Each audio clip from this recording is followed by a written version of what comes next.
Hello, everyone. Fran here.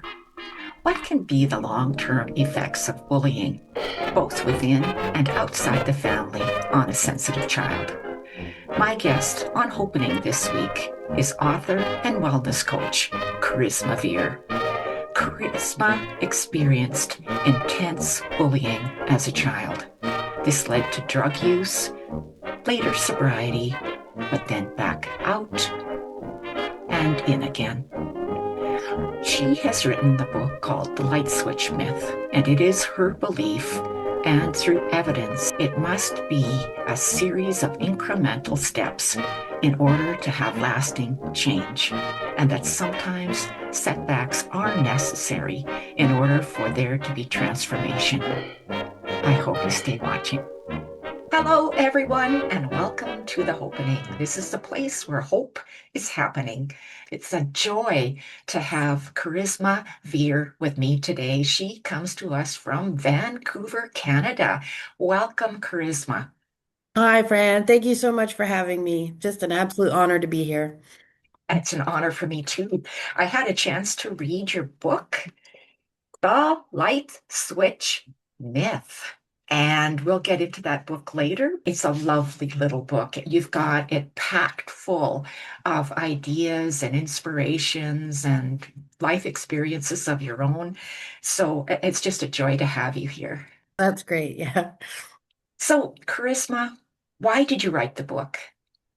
Honestly, it wasn't necessarily a big decision. It was kind of like same with the second book I just wrote. I started waking up at 3 o'clock in the morning and having this idea about the book and that this could become a book and then I woke up for probably 2 months in a row in the middle of the night and I was using a dictation device to write it down in the middle of the night and it just kept kind of growing and I would wake up and my head would be writing the book while I was sleeping. So I was really more of a conduit. But I think the what instigated that was that I was working with another client, the same themes were coming up, and I found myself using a lot of the same metaphors, using a lot of the same language, just experiencing like yet another person who had similarities to my own struggles that I had some insight and wisdom to share. And I thought, well, this would be great to put into a book, and then it could be accessible to really anybody who wanted access to that. Because I don't know if you know this, but many people don't seem to want to go to counseling or go to coaching, and many of us have a culture of like do it ourselves. So I thought, well, let's put it in a book and for all of us do it ourselves kind of people, and they can have a look at it. It's got so much good information in it, and you take it from a variety of sources as well as your own experiences. So let's talk a little bit about if I were to ask your closest high school friend what you were like in high school, what would that closest high school friend say? It's kind of interesting. I always felt like I forced myself. I didn't really have a lot of friends in high school. I just ended up with two, and I didn't actually even understand that they were my friends at the time because I was already quite traumatized. But I don't know. I think she probably would say that I was kind. She might say that I was quite anxious and neurotic. And at that time, she might have said that I was actually quite pushy too. So. You know, it's interesting that you say that you had anxiety, you were neurotic, you were pushy, and you didn't even know that she was your friend or that she that she could be your friend. So let's back up because in high school we just don't show up neurotic and anxious and pushy and what happened before you got to high school in that first, say, 15 years of your life. I do try to speak about it gently and a little bit generally because my parents have a very different understanding of the things that happened, and as much as I have learned to own my own truth in the safe spaces that I can, I also want to be very respectful of what they're capable of hearing and the fact that they're still out there. So, but that being said, I feel like my parents were both very young. My dad was 21 and my mom was 20 when they had me, but they had had my brother when my mom was just about to turn, or had just turned 17. So very young, right? And my brother turned out to be quite hyperactive.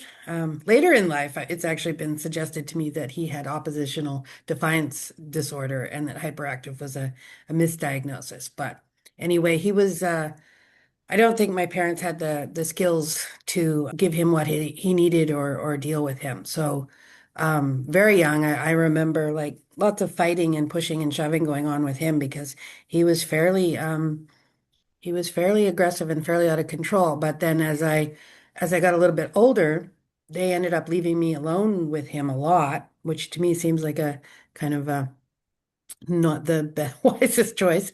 But anyway, he could be very nice and loving, but he could flip on a dime and he would have fits of rage and he could be very violent with me, and it went beyond, brothers and sisters kind of sibling rivalry, and it was actually very, very difficult for me. And from a young age, I was kind of like, splitting off because it's just like the things that were I was getting left alone a lot with him, and then I would get really hurt. And the thing is he had these cycles where he would hurt me quite badly, and then I would start crying or fall down, and then he would become alarmed and he would start soothing me and try to, and oh no, it's okay and you're not hurt and everything. So created some internalized patterns very young that were, and then at school in grade one, I actually had some friends and things were going okay, but there was this one girl that everybody picked on. And honestly, I had a talk with her in the bathroom and I didn't actually even really like her, but for some reason, I already believed very strongly that we don't treat each other poorly, right? And I refused to go along with the bullying that was happening to her. And she got pulled out of school that year pretty quickly. And then I just ended up being the next target, I guess I had set myself out as a little bit different because I hadn't just gone along with the things that had been going on. And then it was a small school of about 200 kids, and it was everybody. And one of the days I remember in particular, the three friends I did have, they each came up to me at lunchtime and said that they were sorry, but they couldn't be my friend anymore. And right then, I think I established like kind of a lifelong pattern of just acceptance. And it's not real acceptance, it's not adult acceptance. It's just like more like a passive thing. So I just kind of like hung my head and was like, okay, this is the way it was. So I ended up at school very alone and then getting bullied quite badly. And I would form connections and then there would be massive betrayals. And so at school and at home, probably from the age of like, 5 or 6 right up till um 11 when the next major thing happens is it was really unsafe. And so I got very angry with God at the time. When I was about 11, there was a sexual assault. I think that's pretty much when I learned that, oh boy, it's just not safe to be myself in this world. And I think where I took the very special parts of myself and everything like that, and even the feminine girl parts, and I just hid them away as far as I possibly could, right? I knew intuitively that it wasn't something my family could handle and it would destroy us if it came out. So I buried it and it was if it didn't happen. I think we'll talk more about dissociation later, but like that just managed to flick a switch and make it as if it didn't happen. By the time I was a teenager, my mental health was really bad, and I didn't know that. My immediate family had very not so helpful views about mental health. It was self-indulgent and laziness. But my mental health was really poor and I didn't understand that. I'd also been taught that, you weren't supposed to tell anybody anything and you weren't supposed to ask for help and you had to do everything on your own. There was some self-harm. I cut for a while and there was a lot of self-loathing. There was a lot of confusion because one moment I would think, wow, I'm really not well. And others I'd be, oh, I'm fine. And I was just bouncing back and forth. And I was very alone. And the relational trauma was so deep at that point that I didn't trust anybody. I had no sense of self-worth. And so like what I was saying about my two friends that I had is just like I just sort of thought they put up with me, that they were nice people and they were just putting up with me, and that was great. But I certainly didn't really believe that they loved me and cared about me in the way that I wanted to be. So I had another friend that I started hanging out with, and that's where I kind of got introduced into the world of drugs and alcohol. But alcohol made all of my trauma spill out, which is just like, boy, that's a party killer. So like, okay, we're not really gonna do that. But I discovered marijuana and pot, and that was like my thing. And it allowed me to be easygoing, laid back, and not show the chaos and the distress that was going on inside. So around the age of 17, 16, 17, I decided there was just no going on. I'd reached my limit. So I did actually try to kill myself. Magically, one of those friends, he called me right while I was falling asleep, and he's like, "Are you okay? I just got a funny feeling." I was like, "Oh," but I woke up the next day and I was wobbly. And I went to school, and the other friend would not stop asking me questions. And finally got it out of me. And she was very upset and alarmed, and she resourced me to a place called Safer, which was a suicide prevention place. And she made me promise that I would go. So once a week, I started taking the bus to Vancouver, but it was really like a Band-Aid service, They just kind of like worked to get you to stop, which was good, right? I was like, well, that didn't work. What now? So I did a little, teenagers are so fun. I did a little experiment. I drank for a week and then I smoked pot for a week, and then I tried both, and I was like, oh, okay, it's both. And but so like yeah, that was the beginning of like 18 years of smoking pot from the time I woke up to the time that I went to bed. Oh yeah, when my mom's response to finding out that I had been suicidal was, he said, "That's very selfish. Only selfish people do that." So anyway, I got kicked out shortly after that, and then it was just like, it was just survival, and I couldn't cope with everything, the internal world. So I really just kind of put a big I like to think of it as curtains. I just kind of closed the curtains. I focused on trying to build the life that I wanted, which, like that sort of all tie into the book a little bit, is that's where some of this concepts of unrealistic thinking, right? Because I wasn't really meeting myself where I was at, and to think that I would be able to achieve all the things that I had without first actually dealing with what I had been through wasn't actually very realistic, and probably really explained the next 40 years of things only going so far. But I also, because I had had such limited affection and intimacy and connection, I prioritized relationships over absolutely everything else, even though I was kind of compromised in my ability to be in them.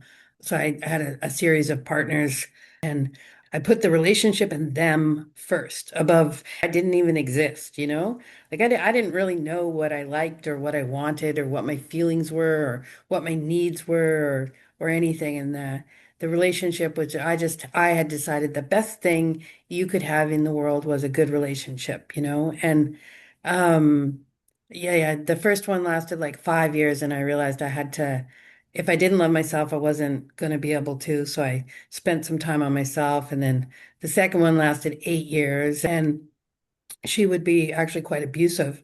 And I didn't really have the skills or the capacity to understand that. And when her mother died, we inherited the house. But the first time I got clean, it was like, whoa, okay, the universe has just offered me some major things I didn't think I would ever have. And I don't actually want to blow them.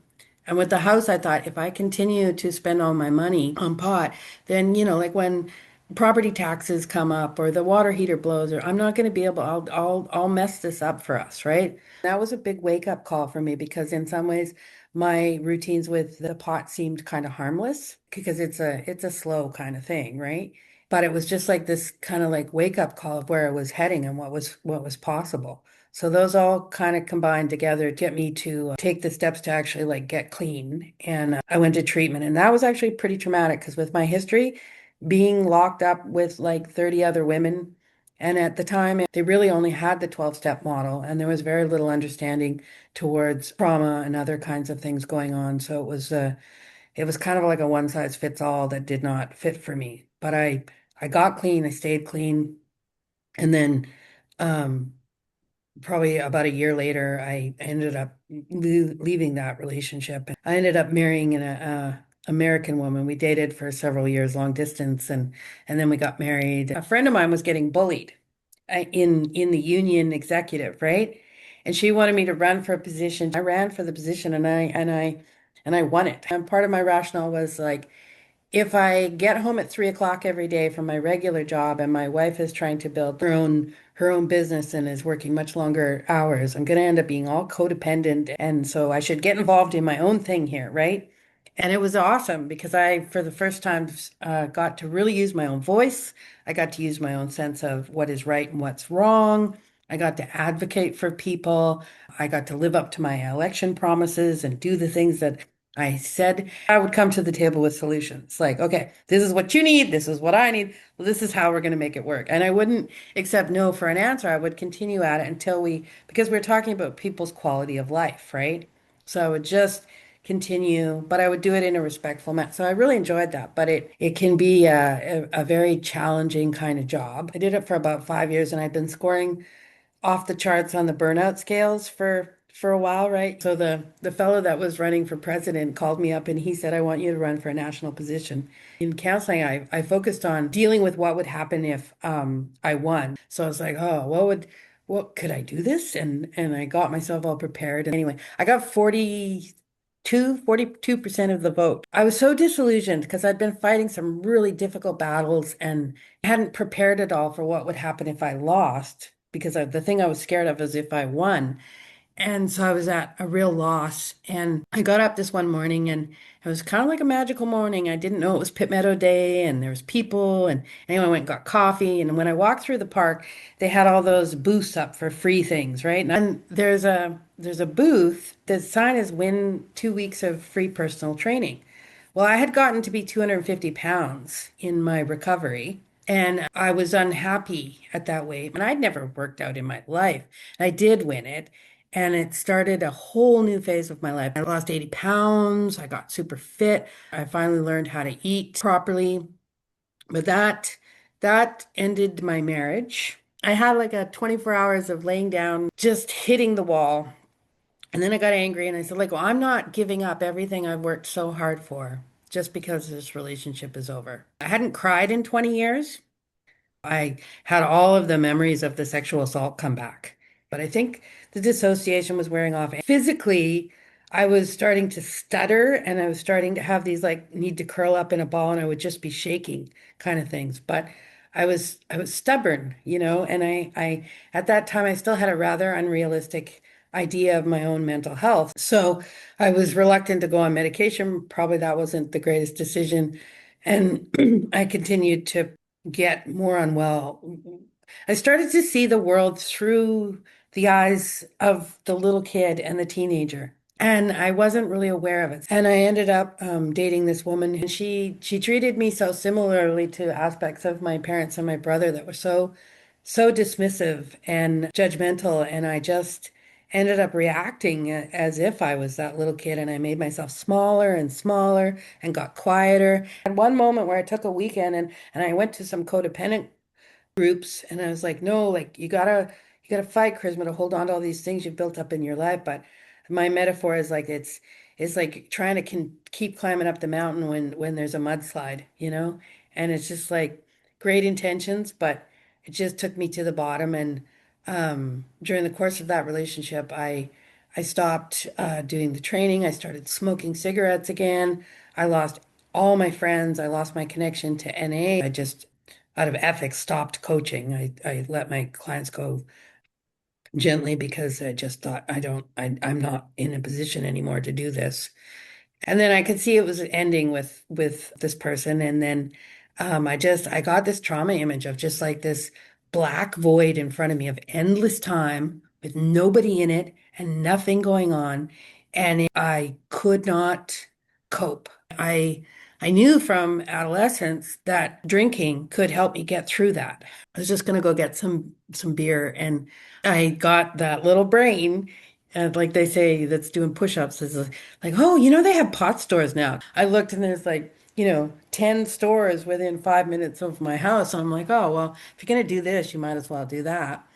I went to the bedroom and I had my 14-year medallion and I looked in the mirror and I told myself, I love you and thank you for this time and nobody can ever take that away from you. And this is what we have done and now we're going to try something. Now we're going to try something else for a while, right? Because I'd seen so many people that relapse that think that they've lost everything that, and it's just that those first 14 years, nobody can, those are mine. That's how I lived. That's something I did, right?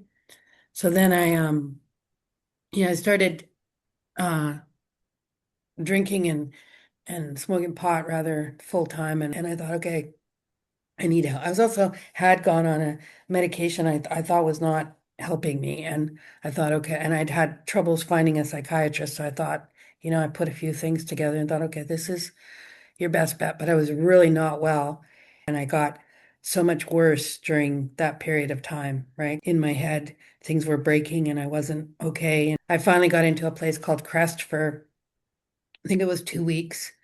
And they put me on, you see a psychiatrist every day, and they put me on some medication, and it was a bit better, but it wasn't. And by that time, I was catatonic. I had severe amnesia, like almost like a brain injury. And I was so shut down inside. And I was also having nonstop panic. I literally had a panic attack for a year and a half, right? With the amnesia and the functioning impairment that I experienced, like I didn't know how to cook. I didn't want to eat anyway, but I didn't really remember how to cook. Going shopping was way, way beyond me. Prepping, it's like I was still kind of doing laundry, but like it certainly wasn't getting folded or anything like that. And the thing I focused on was just paying the rent. I lost access to all my accounts for any other kind of other adult higher functioning, benefits or anything like that, but I paid the rent. Just and I put Maslow's hierarchy of needs on my wall and I just kind of like focused on that, right? And um yeah, I got lucky. I I had had really bad experience with drug and alcohol counselors in the past, right? And they'd always had a kind of like, well, you got to quit before I can help you. There was a place called LCSS, Langley Community Center, and they had one-on-one counseling free. And I phoned it really with like a kind of like a I've got nothing to lose. I had no hopes that it was really going to help or be a fit for me, but I just dialed the number anyway, and they had me in for an intake the next day, and they had me meeting with a counselor 2 days later, and that counselor is the counselor I still have. And the minute I walked in the door, she treated me for trauma, not addiction. After everything I had been through the last couple of years, it was just like the universe said, okay, here. But it's interesting. I call it a breakthrough now because it kind of took me getting knocked down to my knees that many times and that harsh for me to become willing enough to actually accept help and do things an entirely different way. So the last 8 years has been a very slow grind, and that's where the book really comes in because like it can be used for anybody, whether whatever, maybe you're trying to tweak your diet or maybe you're wanting to be more active or whatever it is. But like for me, these things were actually like, okay, can I eat more than once a day? Can I eat more than fast food once a day? Can I start to get, like eat some solid food? Can I brush my teeth more than once a week? Right? Can I just get out of my car where I'm sitting smoking for 12 hours and do something else for 10 minutes? Right? Can I have a bath? Can I put on clean clothes? Can I have one less drink today than I had yesterday? That's where all of this stuff started. And then it slowly built up and it kind of built momentum. And that's where I talk about it being sustainable because these things took me forever to get off the ground and they took me forever to get back to the place that I had been prior to my breakdown and my relapse. But I've maintained them this entire 8 years, now, and I just continue to build on them. So the light switch myth What is the myth? Well, certainly for me and many of my clients, what I notice, to me, the light switch is it's this idea of change that maybe some of us, maybe not all of us, but some of us got taught that, like, okay, you make up the like the my favorite is that, those of us that don't feel like we love ourselves, right? So we think somehow that we're supposed to decide, well, I'm going to love myself now, right? And then poof, like flipping a switch, it's like we're going to, okay, now I love myself. And we have anybody who's tried that knows that doesn't work, right? And then we might get frustrated, we might blame ourselves, we might shame ourselves, we might think that there's something wrong with ourselves because it didn't work, right? That approach, it's not realistic. Or there's other things like, oh, like January is coming up and there's going to be a certain percent of our population that's all of a sudden going to go buy a bunch of healthy foods and show up at the gym every day for 6 days a week and whatever else change they think, because they're going to try to change their life overnight into the month of January. And I will guarantee you it's not going to work. And it's like, but the intention is good. The intention is beautiful. You want something different for yourself. Okay, what I'm saying is let's look at where you're actually at and let's build a plan that will actually work, And I'm very fond of it's every time with the clients. It's like I like to start with like the drinking water, right? Because none of us drink enough water. So it's like, oh, let's bring in drinking. I'm like, okay, I will drink 8 glasses a day for like all week long, right? And talk to you next week. I'm like, yeah, how about we say 2 or 3 days, you have 1 glass of water, right? And we talk next week, right? Because I fully believe starting slow, starting very small things to introduce new habits. And it's like, if you make it practically so easy that it's almost hard not to do, then you're going to experience a little bit of success and you're going to experience a bit of confidence and you can build on that. And what's the hurt? Whereas if you set an expectation too high, your chances are you're going to fail. That's going to bring in all those layers of all the other times in our lives that we failed, our issues with our self-worth, all these other kinds of conditioning that we have. And it's just going to make whatever it is that you're trying to do for yourself that much harder. So, but by and large, everybody I've run into, at least in some area of our life, we have this very high expectations. We have sort of these images of perfection, and we have a lot of images of instant transformation. I'm all for shortcuts, and I realize a lot of the shortcuts I were trying to take, actually were not shortcuts at all. They were making things so much harder. This is actually the smart way of doing it because it's actually more likely to work and last, whereas the other strategies I was trying, um, they seem good on the surface, but they're not. They're not practical. They don't work, and they just lead to these cycles of going around in circles. So let's talk a little bit about, you call it a path. Change is a path, not a switch. Because when I think of path, I think of some type of a trail, but the way you describe it in the book, it's a little bit even more than that. Um, Charisma, talk a little bit about the path.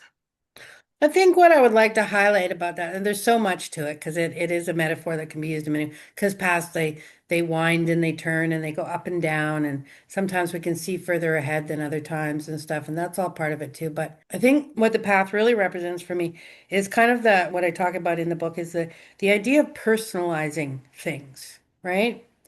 And and a road is very prescriptive, right? And there's many people out there that will tell you how to do something. And I don't find that particularly helpful. I find the things that are really going to work for me are me taking all the information out there and then personalizing it to fit me in the way of what are my likes, what are my values, what are my needs, and then I create that path.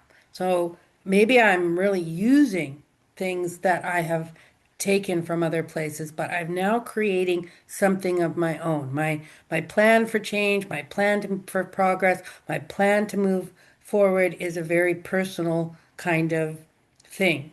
think a lot of us think that it's more like a road where you get on out of your driveway and you take it and it brings you to the grocery store. Bing, bang, boom, should be success every time. But I don't find our journeys of growth, healing, and change work that way. And it really is a matter of going out of the house and figuring out how we want to get to where we're going to go in a way that's much more personal. So maybe I don't want to go down that street. I'm not advocating for avoidance, but if we make ourselves do something that we don't like, we're not going to stick at it, right? Or if we're ignoring something that is personal to us and try to make it, we're also not going to stick at it. So the path is in when we go for walks and paths, we kind of choose where we're going to go, right? And often we're there by ourselves or with maybe one or two good friends. And I find too the other part of the metaphor with the path is like when I'm on a path, when I'm on a road, I quite often am on autopilot because it's telling I don't have to think about it. When I'm on a path, I'm much more likely to kind of look at my feet because they're uneven ground, so you kind of got to watch for sticks and stones and other kinds of things. And I'm more likely to kind of look around at my environment, whether out of appreciation or because I heard a noise in the bush. It's like, so to me, paths are like way more mindful and way more personal.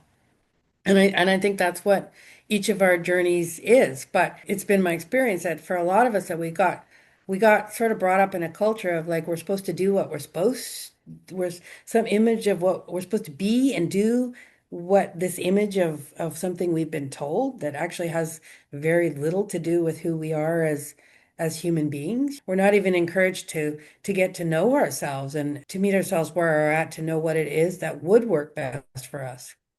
I wonder if, because like what you say about we've been told that if we read this book, that life will just appear for us, right? We just read this book, know what it says, quote it if possible, learn it, repeat it.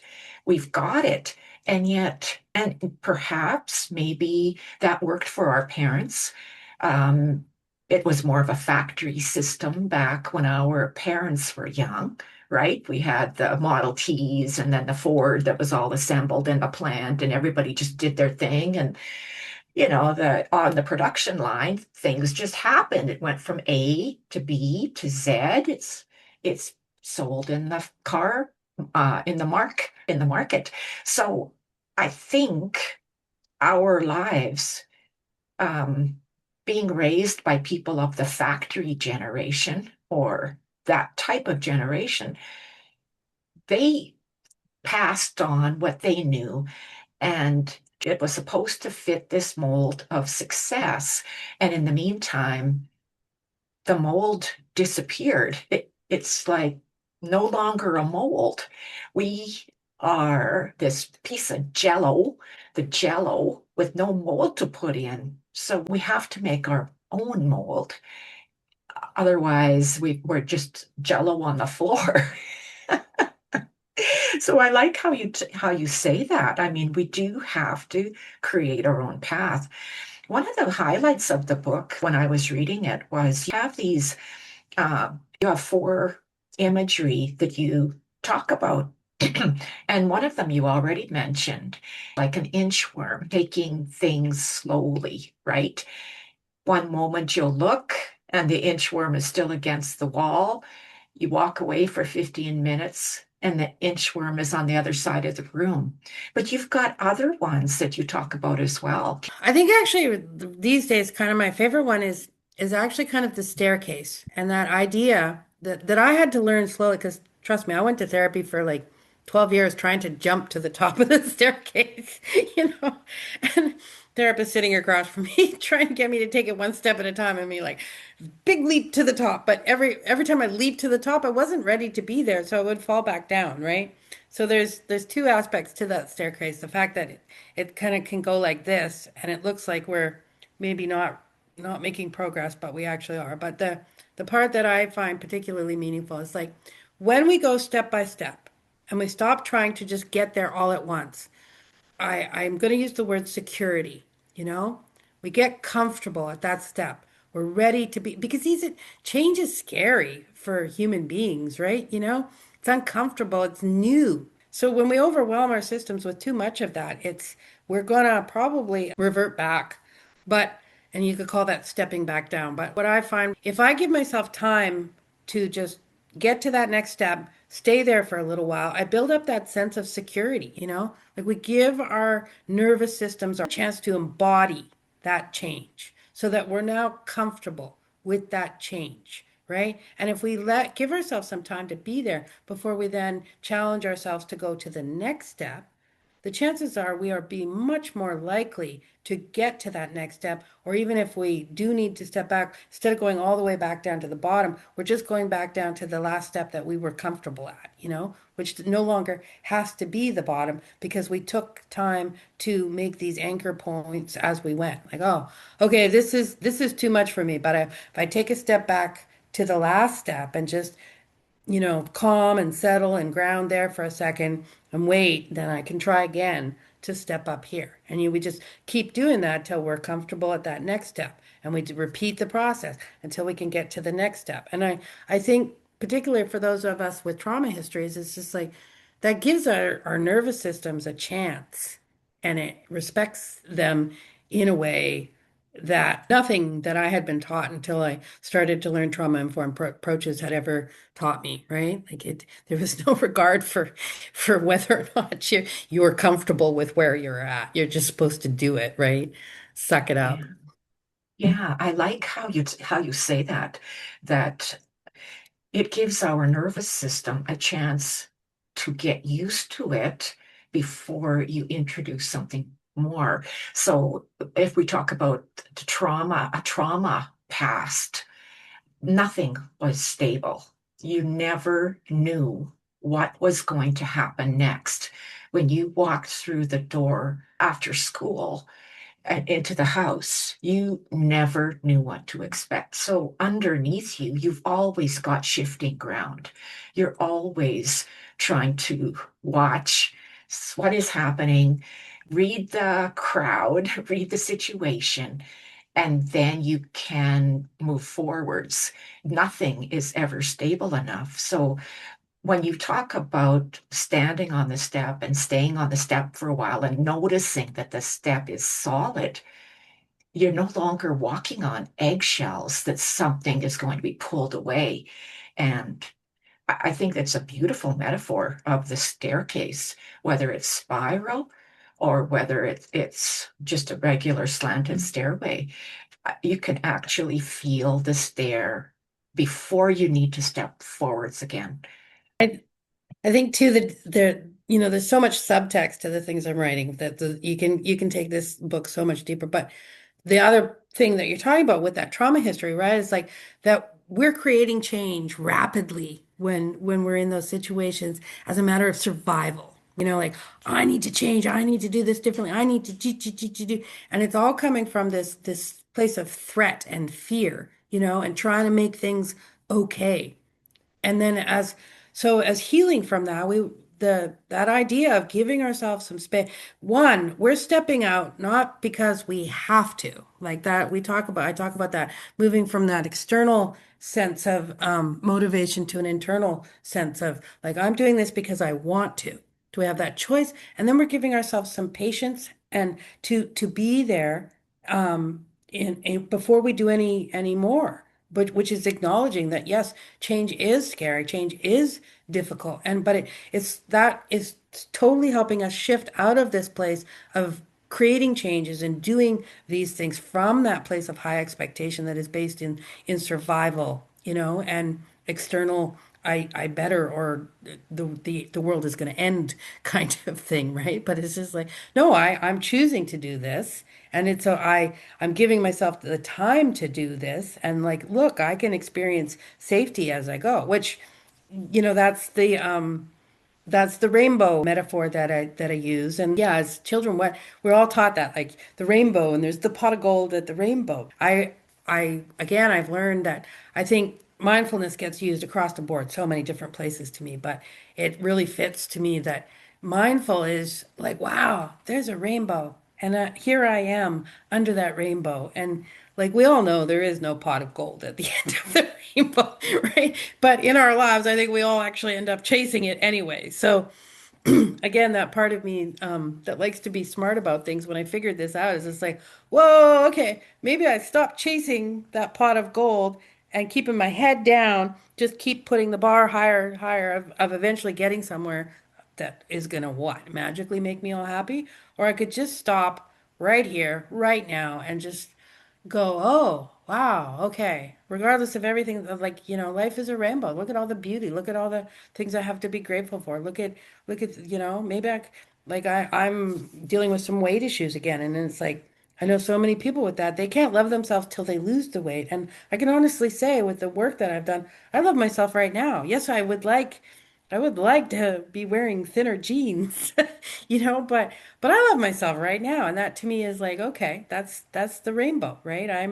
I've learned I'm worthy and deserving, and I'm going to appreciate me, that my body, it gives me air, it allows me to move, and it lets me like it gives me so much that I can love it right here, right now, without having to try to wait till I get to some destination that's supposedly going because and you know what? It never does.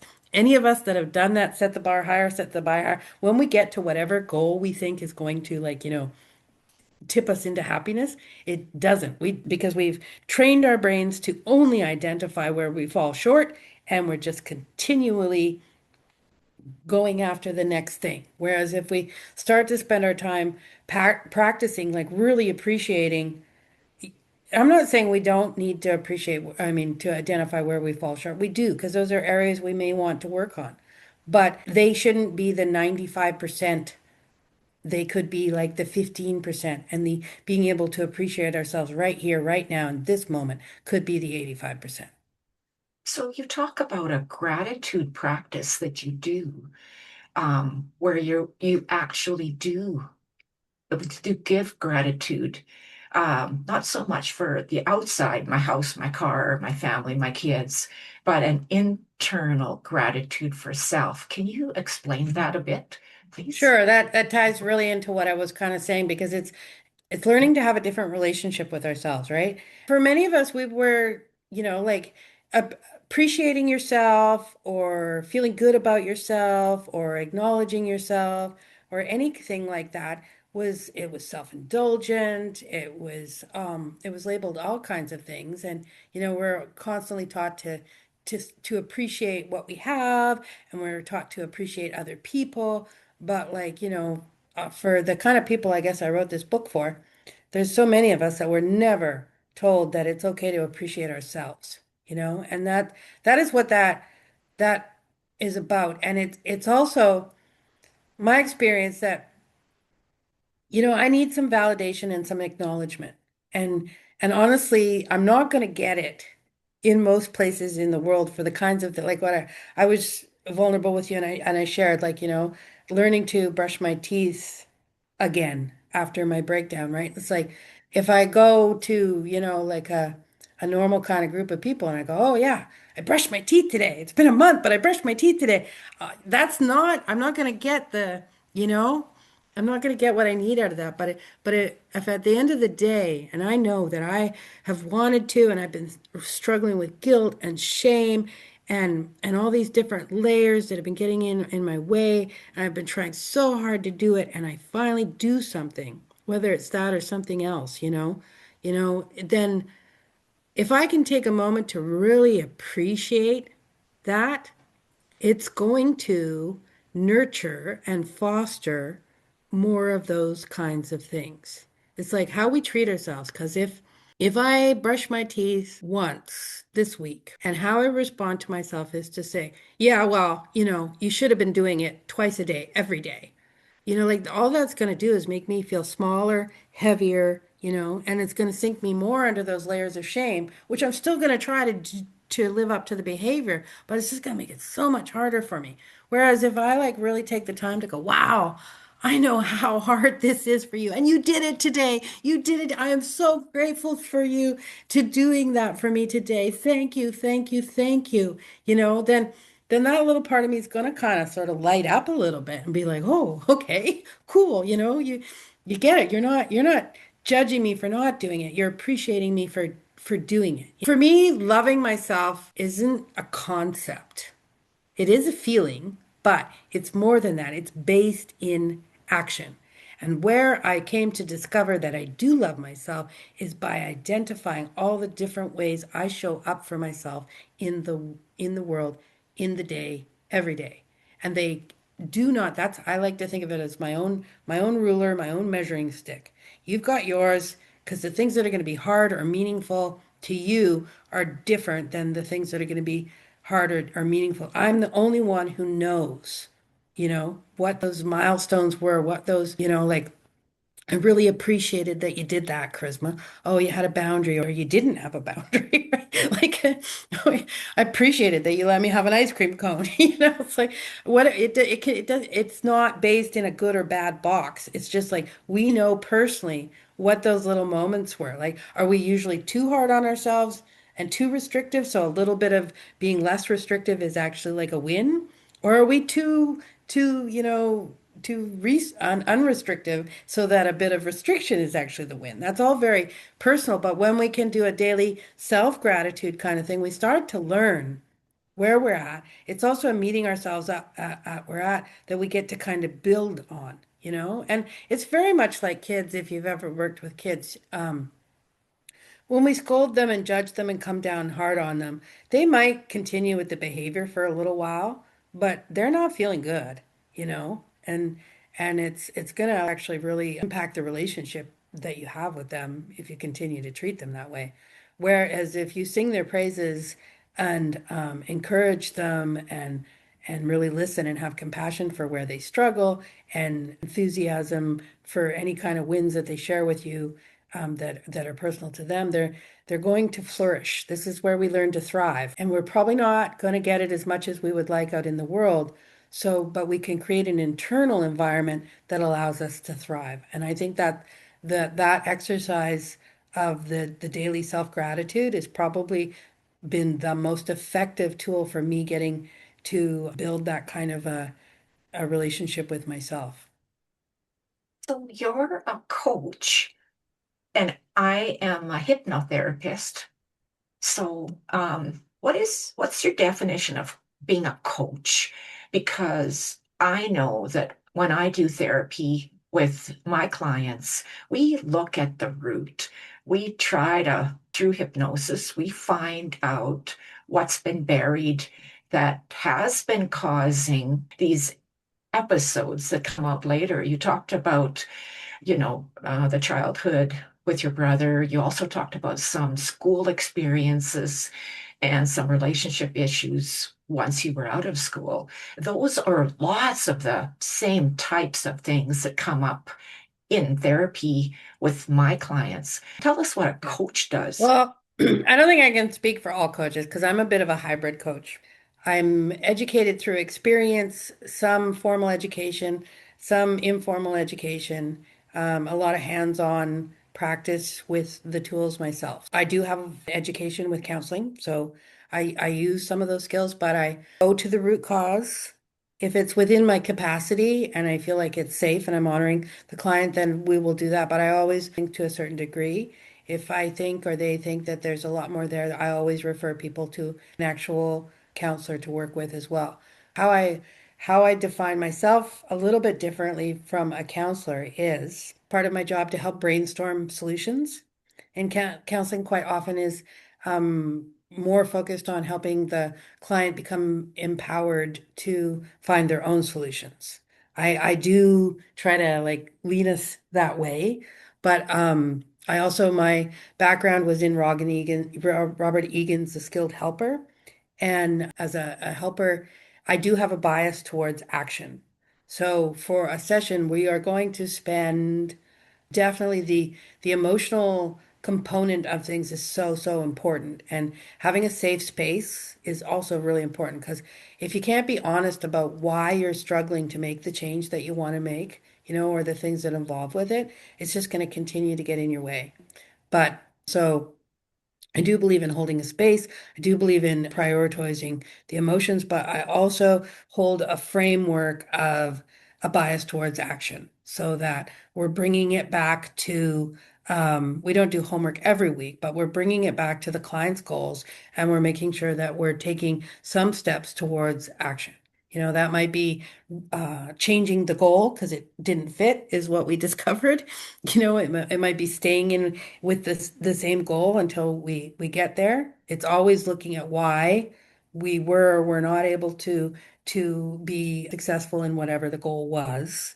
So the framework is more around the behavioral or the lifestyle kind of change. I might be unique in being a coach who really believes that the foundation to any kind of lasting change, and people go to coaches, I think, to create changes in their behaviors, in their lifestyle, quite often like around fitness, nutrition, relationships, other kinds of things.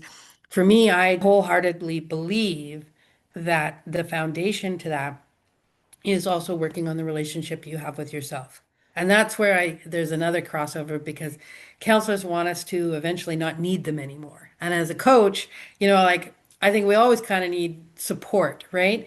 But my like agenda that's not all that hidden because I'm very vocal about it is like I want to teach you how to be your own cheerleader. I want to teach you how to you're stuck in that hole. I want you to become the person that reaches down with your hand and grabs you and helps you get out of it, right? But I also want to help you become the person that knows it's okay to ask for help or it's okay to have company while you reach down and do that, right? So that I like to think of myself as a little bit like a trauma-informed coach that is kind of specializing in the basics of improving your relationship with yourself. But I'm aware that we kind of need to stick at that at about, 70% depth. If somebody is attuning to themselves and getting in connection with their histories and their trauma past, like deeper than that, and able and willing to do that work, then that's where they would definitely want to then, get hooked up with a counselor. Not necessarily instead of me, but in addition to me.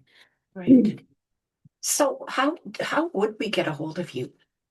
What is your website? And The Wellness Hub is towardswellness.ca, and you'll find things about coaching there. I do a free 30-minute consultation. There's also other resources there. The Light Switch Myth is on there. I'm hoping to launch my own podcast called Beyond Survival shortly. And I also run a Facebook support group where I am just adamant that it's a sales-free space.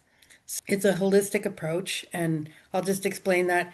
Holistic is looking at our wellness and our well-being from physical, emotional, environmental, financial, social, spiritual aspects. One might be more important at a given time, but like this is my own approach to my recovery is that I want to keep all of that kind of in mind, right?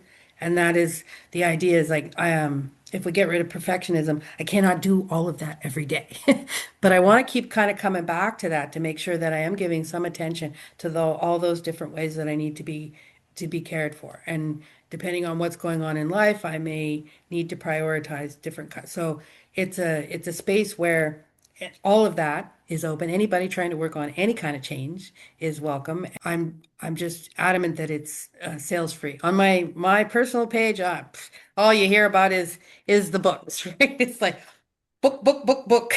On Instagram right now, it's like very book heavy too, because this is, like this is where Towards Wellness coaching is at right now is with the book. But in the Towards Wellness group, which you can just search Towards Wellness on Facebook, or you can search Kerisma Vere on Facebook, or on Google. I'm all over. I've built a little online empire. So you can type in the name of the books and they'll come up on Google. You can type in my name and you'll see my Instagram. But the towardswellness.ca has all the social links in it and it has all the links to everything except for the new book. very cool. And you just published a new book. Yeah, well, typical Gemini kind of style. I had a dream about a year ago, and I woke up and I had an entire movie written. But I did a little research, and unless you have like a fancy pants kind of agent, you're not going to get in front of anybody. But I thought, oh, it's perfect for Hallmark, or this is perfect for Netflix or something. But so I was like, oh no, that's not going to happen. So I put it in a drawer. But I think I was kind of like needing a break from the other kinds of stuff this month, and I was like, oh. I wonder if I could like get that out by December. And turns out I could. I cleared out my plate, and because I had the entire thing already written, not word for word, but I knew the plot and the characters and the whole arc and everything like that. It was pretty easy. And I'd already published a book on KDP, so I already knew my way through that. So I was able to push. And it's fun and it's interesting because some of the same themes that are in the Light Switch myth are in here, right? She's a woman learning to be her genuine self. She's learning to identify, where she's living her life for other people and where she would like to live it for herself. But it's got your Hallmark happy ending. It's got the big blowout on Christmas Eve and the happily ever after on Monday, which, a little bit of fantasy now and again is just not. And it was fun. Primarily, I see myself as a human being, but I watch Hallmark movies every year, and there's never any with like main gay characters. We're finally making it into the side characters, the sister or the best friend, but there's still no main character. So, a lifelong motto of mine has been "Be the change that you seek." So I have written the book. Right. I've written Very the book cool. for yeah. So that's it's really I've priced it very low. I just want it to be out there for people. It's called Sarah's Secret Christmas Wish. Lovely. What's the last message of hope that you can give our viewers or our listeners about where you've been to where you are to where you want to be? No matter what you've been through or what you're struggling with, if you look, and you might need help to look, you'll find some things redeemable about yourself. There's hope in there somewhere, right? Like, the things I went through, nobody should have to survive, but the thing is I did survive. And today when things are happening that are just like, aha, I'm just like, well, crap, if I could live through what I lived through when I was five, I could probably live through this now, right? So there's resilience. There's resilience in all that we do. And I would also like to say that sometimes when everything does fall apart or things do get really, really black, it doesn't mean that it's over.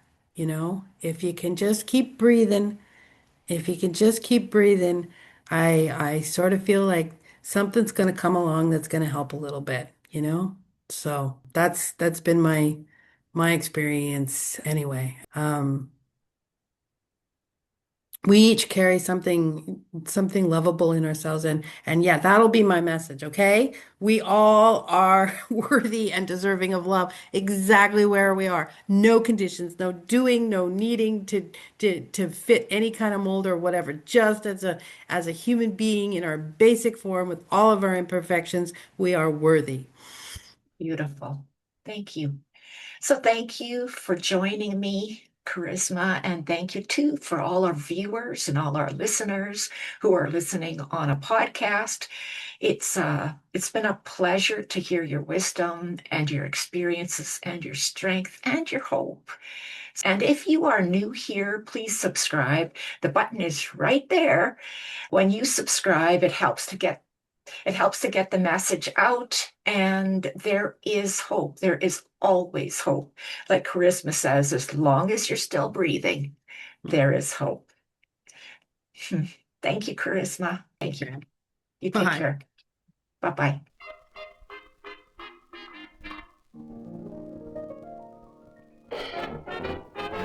This podcast and inspired healing hypnotherapy do not provide medical advice. The information included here is not limited to text, graphics, images, or other material contained and are for informational purposes only. No material in this podcast is intended to be a substitute for professional medical advice, diagnosis, or treatment. Always seek the advice of your physician or other qualified healthcare provider with any questions you may have regarding a medical condition or treatment, and before undertaking a new healthcare regimen, and never disregard professional medical advice or delay in seeking it because of something you have heard on this site.